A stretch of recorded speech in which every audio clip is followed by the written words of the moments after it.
예, 안녕하세요. 두 가지 암을 앓고 있는, 두 가지 암을 극복하고 있는 WC 킴입니다.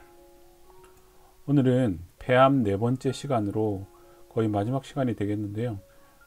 제가 이것으로 폐암에 대해서 여러 번 소개를 시켜드렸고, 이것으로 끝나는 것이 아니라 나중에 한 번 더 아니면 간간히 폐암에 대해서 한번 설명을 드리도록 하겠습니다.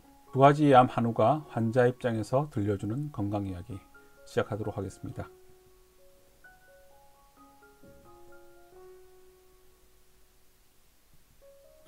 오늘은 저번 시간에 입원하면서 또 첫 외래에서 조직검사 판독지를 한번 읽어보고 교수님을 만나 뵙는 것이 맞다고 한번 설명을 드렸잖아요. 교수님을 만나 뵙기 전에 조직검사 결과지를 병원에서 의무 기록지를 뗐을 때 그 의무 기록지, 즉 조직검사 결과 판독지를 어떻게 읽는지에 대해서 한번 간략하게 설명을 드리도록 하겠습니다. 조직검사 결과지는 띄워보면 이렇게 구성이 되어 있습니다. 저 내용을 보시면 제일 위에 이제 어느 부분을 수술을 했는지가 나와 있죠. 그래서 렁하고 림프 노드를 수술을 했다고 되어 있고, 그러니까 렁 폐고 림프 노드는 림프절을 수술했다는 겁니다. 그리고 superior segment of right lower lobe, 그러니까 오른쪽 하엽에 우하엽에 있어서 상부 세그먼트를 수술을 했다. 그리고 세그먼트리, 그러니까 저는 구역 절제술을 했다. 그리고 그 노드를 다 뗐다. 그러니까 림프를 많이 떼어냈다. 라고 되어 있고, 이분의 병명은 무시니우스 아데노카시노마라고, 아데노카시노마는 선암이라는 뜻이고요. 무시니우스는 뮤신, 점액이 많이 들어가 있는, 즉 점액선 폐암이라는 것입니다. 그러니까 크기를 나타내는 거죠. 1번은 크기, 그러니까 1.5에 0.9에 0.9cm, 그러니까 가로 세로 높이 이렇게 나타냅니다. 보통 사이즈를. 그래서 저번에도 한번 설명을 드렸지만 1cm, 1cm, 1cm와 2cm, 2cm, 2cm는 길이는 2배 차이지만 실제적으로 부피는 8배 차이가 납니다. 그래서 조기에 폐암 수술하는 것이 아주 중요하다고 제가 한번 말씀을 드렸고요. 그리고 두 번째는 혈관 침범입니다. 이제 암세포가 혈관에 침범한 것이 있느냐, 림프관에 침범한 것이 있느냐, 그리고 신경 침륜이 있느냐, 이게 2, 3, 4에 대한 내용이고요. 그리고 다섯 번째는 그 리섹션 마진, 그러니까 그 암의 가장자리, 제일 가장자리에서 암까지, 그러니까 떼어낸 조직까지 얼마나 떨어져 있느냐에 대한 이야기인데, 지금 이분은 2cm가 떨어져 있다고 나와 있죠. 이것은 두 가지가 중요합니다. 하나는 암의 크기에 비해서 1배 이상 떨어졌느냐. 지금 이분이 암이 1.2cm가 가장 긴 길이잖아요. 그럼 1.2cm 이상 떨어졌느냐가 또 중요하고, 또 한 가지 지표는 조기암일 때 2cm 이상 떨어졌느냐가 중요합니다. 그래서 이분은 두 가지 조건 중에서 가장 나쁜 조건, 즉 2cm 이상이 떨어져 있기 때문에 좀 안전하게 수술했다고 할 수가 있고요. 여섯 번째는 흉막과 침범입니다. 흉막의 침범. 흉막에 이게 침범을 했느냐에 대한 이야기고요. 그래서 침범이 없다면 PL0, 일부 침범이 있으면 PL1, 완전히 침범이 있었다면 PL2로 이제 병명이 나가게 되고요. PL1과 PL2는 완전히 다릅니다. 7번 같은 경우에는 그 병변의 주변에 림프절이 침범이 있었느냐인데, 이 병변의 위치에 따라서 림프절이 주변에 있을 수도 있고 없을 수도 있습니다. 이분은 없었던 관계로 떼내어 실험했던 것이 없는 것으로 되어 있고요. 그리고 종격동 림프절이라고 그 기관지를 따라서 이렇게 림프절이 구성이 되어 있는데, 이걸 종격동 림프절이라고 합니다. 그래서 이 부분을 원래 많이 떼어서 전이 여부를 판단한 것과 동시에 이것을 많이 수술을 하게 되면 결국은 그 폐암이 어떤 퍼지는 시간을 좀 더 줄여준다, 아니면 전이의 시간을 막아준다라는 논문이 한번 있었던 관계로 많이 띄어서 수술을 하는 경우가 많습니다. 다만 이제 이게 사람마다 다르긴 한데 15개 띄어서 검사하는 경우도 있고요. 많이 떼는 경우는 20몇 개도 띄는 경우가 있는데, 이분은 좀 많이 뗐네요. 30개나 띄어서 검사를 했고, 전격동 림프절에는 침범, 즉 전이가 없었다. 그래서 이분의 병기는 결국 1cm보다는 작지 않아서 1기는 1기인데 T1, TA2, 그러니까 T1B라고 되어 있죠, 여기서. 그래서 1기는 1기인데 1A인데 1A 중에 두 번째에 속한다. 그러니까 1cm 이하는 아니고 1cm와 2cm 사이에 속한다 라고 되어 있는 조직검사 판독지입니다. 그럼 조직검사 다른 판독지 다른 걸 한번 볼게요. 이분은 사이즈가 쭉 위에서 보면 거의 비슷한데 아까하고 다르게 레버터미라고 되어 있잖아요. 그러니까 세그먼트리가 아니고 레버터미라고 되어 있는데, 이 레버터미는 그 폐엽 절제술을 했다 라는 겁니다. 그리고 림프노드 디섹션은 아까 종격동 림프절 절제술을 시행을 했다 라는 거고요. 보시면 아데노카시노마 즉 서남이고요. 머드레이트 디퍼런티드 즉 중분화도입니다. 웰 디퍼런티드는 분화가 잘 되어서 암세포보다는 암세포지만 정상세포에 가까운 거고요. 푸어 디퍼런티는 아주 막 그 조직의 성장 속도가 너무 빨라서 예후가 아주 안 좋은 암이다. 그래서 잘 분화됐다, 분화도가 나쁘다, 뭐 이런 식으로 표현하는데, 이분은 어떤 중간 단계이다. 에시날이라는 조직이 그 조직을 대표하는 건데, 중분화도를 대표하는 건데 그것이 나와 있는 거고요. 그래서 1번은 사이즈죠. 3cm에 2.3cm, 1.8cm인데 제일 큰 사이즈를 기준으로 하기 때문에 일단 3cm인데 인베이시브, 그러니까 실제적인 암의 크기는 2.5cm이다. 그 밑에 각각의 뭐 혈관이라든가 림프관이라든가 신경관에 대한 침범은 없었다라고 되어 있고요. 리섹션 마진, 암으로부터 얼마나 떨어지게 수술을 했느냐에 대해서는 3cm 이상 떨어졌다라고 되어 있습니다. 그래서 수술은 잘 된 것으로 나오는데, 다만 이제 6번에 보면 흉막에 침범이 어느 정도 있었다, 약간의 침범이 있었다, PL1으로 되어 있고요. 그 다음에 림프절에 있어서는 근처 림프절은 6개를 검사했는데 없었고, 그리고 이분은 중격동 림프절을 48개 때렸는데 이 또한 전이는 없었습니다. 그래서 변기가 이분은 3cm, 특히 이제 암이 침범한 크기는 2.5cm 이하라서 실제적으로 보면 1A3이 돼야 됩니다. 2cm, 3cm. 그런데 문제가 뭐냐면 폐흉막에 침범한 PL0가 아니라 앞에 분하고 다르게 PL1이잖아요. 6번째 항목에. 그래서 이분은 2기에 해당합니다. 늑막 침범이 일부 있었던 분에 해당하고요. 그 다음에 이분은 아주 초기암인 것 같아요. 미니멀리 인베이시브 아데노카시노마라고 하면은 아주 침범이 없는 사람이다. 그래서 웰 디퍼런트죠 또. 그래서 아주 조직 분화가 좋다. 그런데 그럼에도 불구하고 이분은 레버터미, 즉 엽절제술을 시행을 하였습니다.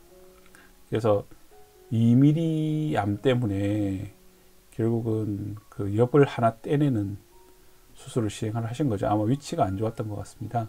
이런 경우에는 보통 웨지 디섹션, 그래서 쐐기 절제술로 하는 경우가 많은데 이분은 엽절제술을 시행을 했었고요. 2, 3, 4번은 동일하게 아무것도 나오지 않았고, 5번 같은 경우에는 리섹션 마진이 3.5cm입니다. 그리고 6번 같은 경우에는 그 흉막 침범 당연히 없었고요. 중격동에 대한 28개를 냈는데 없었다 라고 나오네요. 극초기 폐암입니다. 다른 분걸 하나 볼고요. 그럼 수술장에서 실제적으로 어떻게 진행이 되냐면, 보통은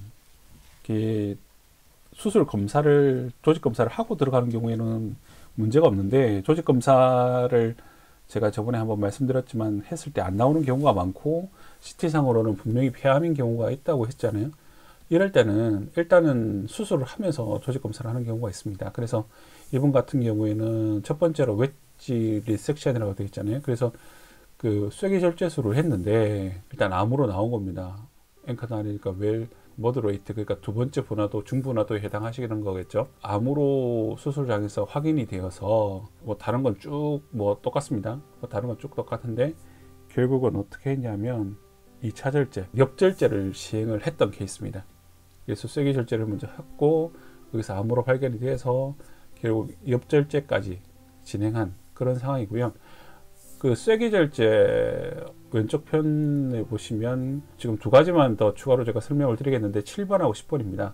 7번 같은 경우에는 스프레드 스루 에어 스페이스, 그러니까 STAS라고 요새 최근 들어서 아니 몇 년 전부터 이것에 대해서 중요하게 다루고 있는데요. 이거는 폐암은 그 피하고 림프절로 통해서 전이가 되지만 또 폐기관지로 통해서도 전이가 된다라고 알려져 있습니다. 좀 약간 이게 상식적이지 않은데 어쨌든 지금 STAS로 그러니까 기관지로 공기엔 전이가 있다라고 분명히 이제 실험상 또 논문 데이터상 나와 있는 부분이라서 이 부분에 대해서 항상 검사를 하고 명기를 하는 경우가 일반적이고요.